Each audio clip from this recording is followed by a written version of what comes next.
ra gì chọc lòng. Chúa Chúa Giêsu lo sen ngẫu con địa tề, dù gia li phê tê nhiên nên có bên kia, để trong đu lo tua sao tu nông cầu đi, vì do chi phê lưu ti, vì do chi phê lưu ti, vì do chi phê lưu ti,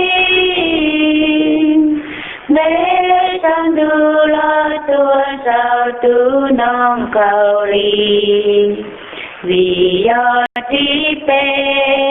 lưu ti. Chúa Giêsu lo xây đủ hao địa tề, lo bự cho nhẹ con chớ mau lu đà rong, chỉ có ca sa ua cha nữ lu yu ca, lu yu thiết tha ti yu, lu yu thiết tu ti yu, lu yu thiết tu ti yu, chỉ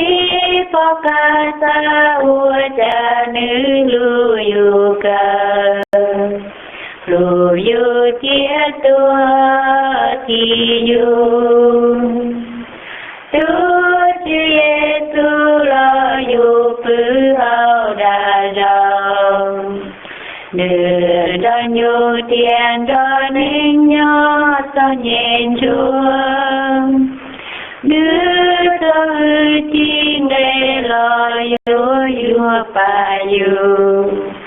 có đâu kế tua, có đâu kế tua, có đâu kế tua, nếu cho chi nghe lo gió vua và yu, có đâu kế tua,